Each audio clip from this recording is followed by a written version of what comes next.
औज़ुबिल्लाहि मिनश्शैतानिर्रजीम बिस्मिल्लाहिर्रहमानिर्रहीम। नाज़रीन कराम अस्सलामु अलैकुम।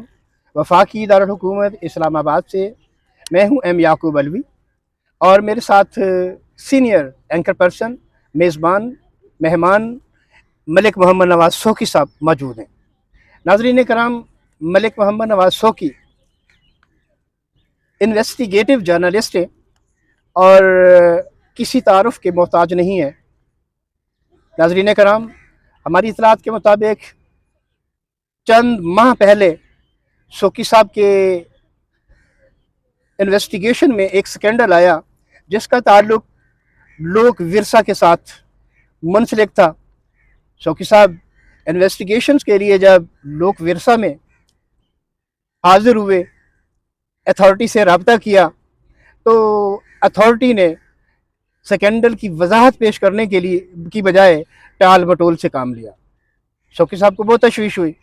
इसके लिए सोकी साहब मुसलसल तकरीबन 3 माह तक लोक विरसा के अफसरान के पास चक्कर लगाते रहे, लेकिन सोकी साहब को कोई मुनासिब जवाब ना मिल सका। उसके बाद सोकी साहब चूँकि एक इन्वेस्टिगेटिव जर्नलिस्ट हैं, तमाम पेचो खम को जानते हैं, इन्वेस्टिगेशन के हवाले से सोकी साहब ने पाकिस्तान इंफॉर्मेशन कमीशन गवर्नमेंट का रास्ता अपनाया। सोकी साहब ने बाकायदा एक दरख्वास्त गुजारी जिसके लिए पाकिस्तान इंफॉर्मेशन कमीशन ने एक बाकायदा एग्जीक्यूटिव डायरेक्टर के नाम समन नोटिस जारी कर दिया। आगे की जो तफसीलात हैं, आइए हम जनाब सोकी साहब से पूछते हैं कि सोकी साहब इसके मंतजात क्या हैं, इसके खदोखाल क्या हैं, इस स्कैंडल की जो तफसीलात हैं जो आपके सामने आई और जो आप जानना चाहते हैं और जो आपने नाजरीन को बताना चाहते हैं, ज़रा हमें बताएं। जनाब सोकी साहब अस्सलाम वालेकुम। वालेकुम सलाम। अली साहब की हाल है? ठीक, अल्लाह का शुक्र है। सोकी साहब, ये आपका बड़ा हार्ड वर्क है। आप जिस स्टोरी को भी हाथ डालते हैं, जब तक उसकी तह तक ना पहुंच जाएं, उस वक्त तक आप आराम से नहीं बैठते। ये आपकी जो काविश है, कोशिश है, ये लायक एक काबिल खराज तहसीन है जो आप Pakistan information commission government of Pakistan तक एक्सेस हासिल की, दरख्वास्त गुजारी और आज आप इसमें कामयाब हो चुके हैं। मैं आपसे रिक्वेस्ट करूंगा कि इसकी सारी तफसीलात हमारे नाजरीन को बताएं। बहुत शुक्रिया अलवी साहब। इत्थे मैं बहुत देर नाल पहुंचा और नाजरीन अगे गुजारिश ये करसा कि ये शायद टाइम लम्बा हो जाए काफ़ी, क्योंकि ये बड़ी पिछे तू जरा थोड़ा जा, क्योंकि हर बंदे ने नहीं देखी होनी। अलवी साहब, होया कुछ इस तरह सी कि ये लोक विरसा का कुछ पता चलिया सी 2-3 साल पहले कोई डेटा चोरी हो गया। ठीक है। मैं और साढ़े सीनियर भाई जनाब शमशाद मागट साहब सीनियर पर्सन असा स्टोरी भी की सी। फिर बाद में मैं जो देखा कि वो किसी चैनल से चल रहा, क्योंकि सारा लोक विरसा का डेटा है। मैनू बड़ा दुख होया कि एक डेटा चोरी हो गया, तो डेटा तो चलता पाया।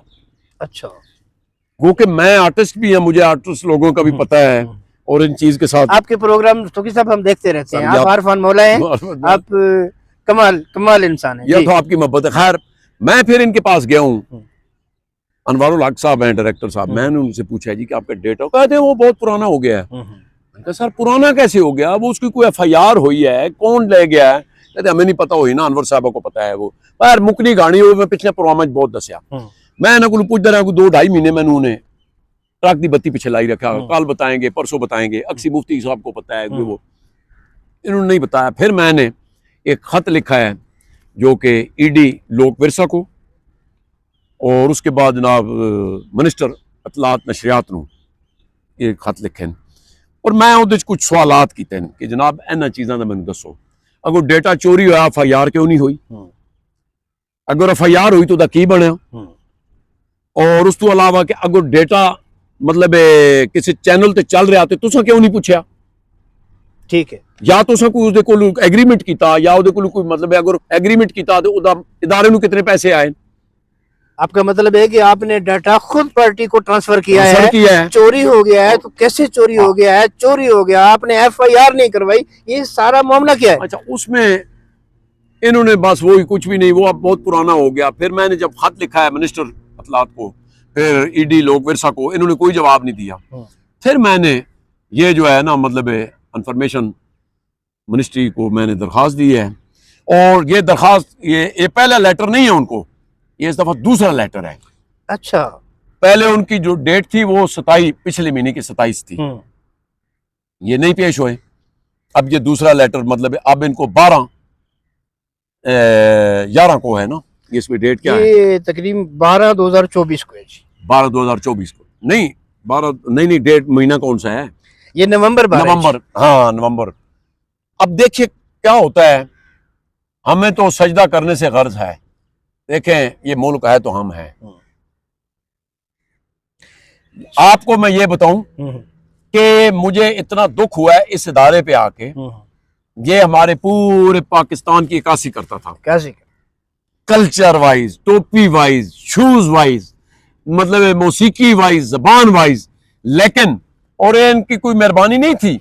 ये जो डेटा चोरी हुआ है ये मैं और आपके पैसों से, एक तो ये तनख्वाहें ले रहे हैं ना, ये जितना डेटा रिकॉर्ड था, मैं आपको दुख मुझे ये है कि ये टिकट पे उस वक्त फनकार आते थे, टिकट लगता था।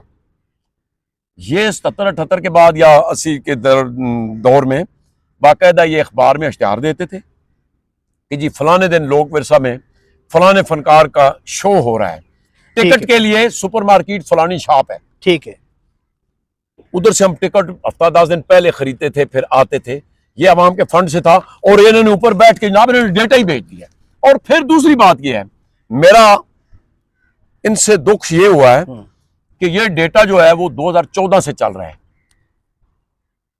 2014 से वो चैनल जिस पे चल रहा है, और 352 स्टोरियां लगी हुई हैं। अच्छा जी, लोक विरसा की, ठीक है।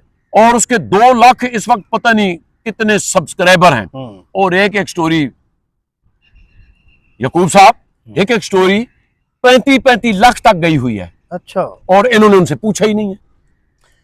फिर इस इदारे को तबाह करने का क्या तरीका है? और अब सीडी का कहीं दौर है, किसी जगह पे सीडी की दुकान है, मतरूक हो गया, खत्म हो गया, खत्म हो गया ना, खत्म हो गई। अब ये सीडियां बेच रहे हैं, सीडियां और कैसेट का कोई दौर रह गया यार? मुझे ये चीजें सोकी साहब, आप देखें ना, मैं आपसे ये सवाल करता हूं कि जब टेक्नोलॉजी ट्रांसफर हो गई, जब हम छोटे छोटे थे तो अल्लाह का शुक्र था हमारे घर पे, तो मेरे अब्बू ने एक बाजा रखा होता है जिसपे कुछ सुइयां लगाते थे और प्लेट चलती थी, पता नहीं उसको चेंजर बाजा क्या बोलते थे, हम बहुत छोटे थे।